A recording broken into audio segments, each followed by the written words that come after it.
Putin podría estar intentando hacer algo extremadamente peligroso sin necesidad de disparar un solo misil contra un país de la OTAN. Según fuentes de inteligencia occidentales citadas por The Telegraph, Rusia habría puesto en marcha una nueva oleada de operaciones de sabotaje contra fábricas de armamento en Europa, utilizando incluso a miembros de organizaciones criminales locales para ejecutar ataques que puedan ser atribuidos a delincuentes comunes. Y aquí está lo verdaderamente inquietante. El objetivo no sería únicamente destruir instalaciones, sería comprobar hasta dónde puede llegar Rusia sin provocar una respuesta directa de la OTAN. Es una estrategia mucho más calculada de lo que parece, porque Moscú sabe perfectamente que atacar abiertamente a un país aliado podría desencadenar una respuesta completamente diferente. Por eso, según estas fuentes, el Kremlin estaría buscando desesperadamente operar en esa zona gris, en la que puede causar daños, generar miedo y crear problemas políticos, pero intentando mantener una distancia suficiente para que resulte difícil activar una respuesta militar colectiva a nivel de la OTAN. Y si esta información es correcta, Europa no estaría enfrentándose simplemente a sabotajes aislados, estaría enfrentándose a una campaña diseñada para poner a prueba su defensa, su capacidad de respuesta y sobre todo su unidad, porque las fábricas de armamento europeas se han convertido en un elemento estratégico fundamental para Ucrania. Europa está aumentando su producción militar, está fabricando más munición, está reforzando sus capacidades industriales y está intentando reducir su dependencia de proveedores externos mientras mantiene el apoyo militar a Ucrania. Para Putin ese proceso representa un problema. Cuanto más capaz sea Europa de producir armas y munición, más capacidad tendrá Ucrania para continuar resistiendo. Y cuanto más fuerte sea la industria de defensa europea, más difícil será para Rusia intimidar al continente mediante la amenaza militar. Por eso, atacar o sabotear instalaciones relacionadas con la producción de armas podría tener un objetivo doble: perjudicar directamente la producción y enviar un mensaje que básicamente diría: podemos llegar hasta vosotros. Pero Europa no debería interpretar esto como una señal de debilidad, precisamente todo lo contrario. El hecho de que Rusia tenga que recurrir presuntamente a operaciones encubiertas y a intermediarios criminales para intentar perjudicar la producción europea revela las limitaciones que existen para Moscú. Rusia no puede simplemente atacar una fábrica europea con un misil y actuar como si nada hubiera ocurrido, porque Europa pertenece a una alianza militar, y esa alianza tiene una cláusula que el Kremlin conoce perfectamente, el artículo 5. El principio de que un ataque contra un miembro de la OTAN puede considerarse un ataque contra todos. Por eso la estrategia rusa descrita por The Telegraph sería tan peligrosa. No estaría buscando necesariamente una guerra abierta, estaría intentando explotar precisamente el espacio que existe entre la paz y la guerra declarada. Sabotaje, incendios, interferencias, operaciones encubiertas, criminales reclutados, acciones cuya autoría puede ser negada. Y todo diseñado para crear incertidumbre. Y esa incertidumbre puede ser un arma, porque si un país acusa inmediatamente a Rusia y otro exige pruebas adicionales, aparece una grieta. Si Polonia denuncia una agresión rusa mientras Alemania o Italia muestran más cautela, Moscú obtiene exactamente lo que quiere: división. Y esta parte es fundamental. Según las fuentes citadas por The Telegraph, los países del este de la OTAN, especialmente Polonia y los estados bálticos, han sido mucho más contundentes al denunciar la amenaza rusa. Y no es difícil entender por qué. Están geográficamente mucho más cerca de Rusia y conocen perfectamente lo que significa vivir bajo la sombra de una potencia militar agresiva. Pero en algunos países de Europa Occidental existe mayor preocupación por evitar una escalada, y Putin puede intentar aprovechar esa diferencia, porque una OTAN dividida políticamente sería mucho más vulnerable que una OTAN unida.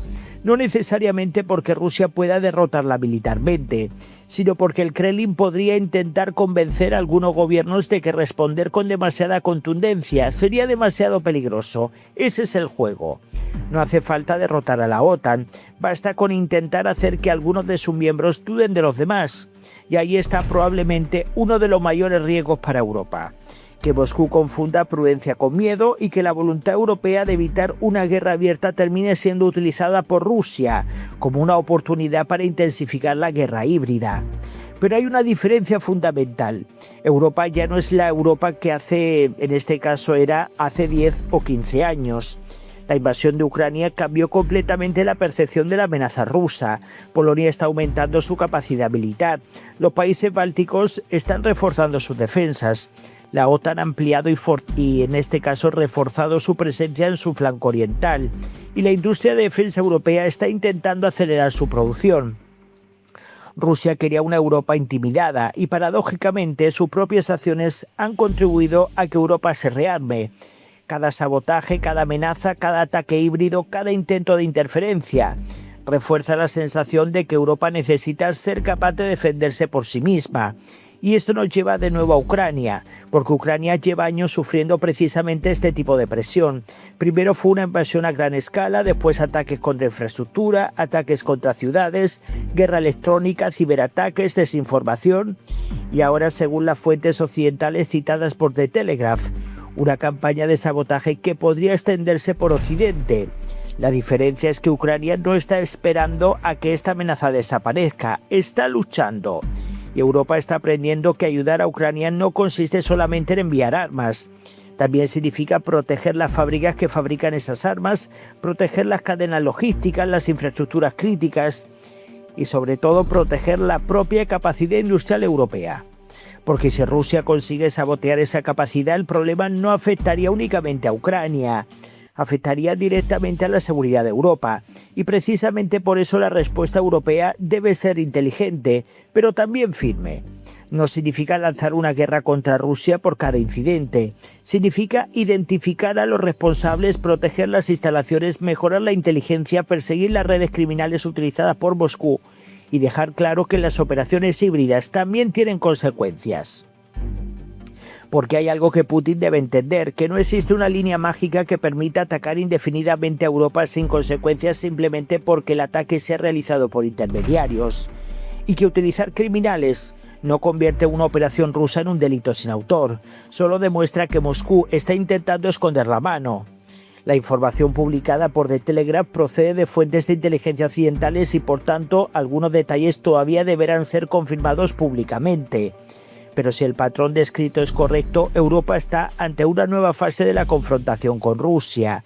Una fase en la que el campo de batalla no está únicamente en Ucrania. También puede estar en una fábrica, en una cadena de suministro, en una infraestructura industrial o incluso dentro de una red criminal utilizada como brazo clandestino. Y esta es la pregunta que debería preocupar al Kremlin. ¿Qué ocurre si Europa decide que ya no va a responder a cada incidente de forma aislada? ¿Qué ocurre si los países europeos empiezan a tratar el sabotaje, el espionaje, los ciberataques y la intimidación como partes de una misma campaña? La respuesta sería exactamente lo contrario de lo que Putin necesita. Más coordinación, más inteligencia compartida, más inversión militar, más producciones de armas y una OTAN todavía más preparada.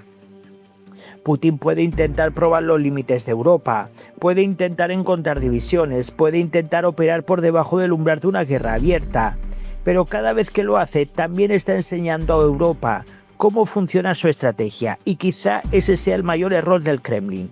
Porque una Europa dividida puede ser vulnerable, pero una Europa que entiende que está siendo atacada y decide actuar unida es un problema completamente diferente.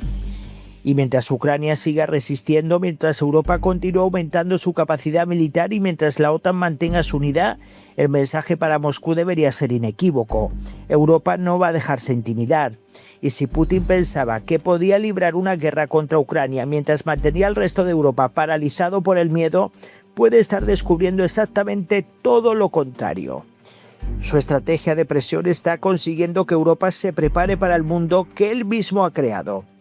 Bueno, señores, esto es una guerra abierta en toda regla. O sea, está claro que Putin le está declarando la guerra a Occidente. Y principalmente a países de la OTAN, principalmente en Europa. Por lo tanto, yo creo que este hombre como está viendo que no está avanzando en el campo de batalla, que está teniendo tremendas bajas militares, que la situación económica en Rusia está cada vez peor, está actuando con más rebeldía, porque se está viendo cada vez más acorralado, que es lo típico de estos dictadores cuando se ven con el agua al cuello y lejos de dar un paso atrás todavía es como que te cortan la cola y todavía la cola sigue moviéndose. Y yo creo que eso es lo que le está pasando, que la misma desesperación lo está obligando a cometer más errores. Porque vamos a ver, yo me pregunto una cosa, un país que ni siquiera ha podido hacer frente al ejército ucraniano, ¿cómo va a hacer frente a los 32 países que forman la OTAN? Porque evidentemente un ataque contra uno es un ataque contra todos, artículo 5. Por lo tanto, ya me diréis vosotros. Muchísimas gracias, voy a leer vuestros comentarios, dejen sus likes y nos vemos en el próximo vídeo.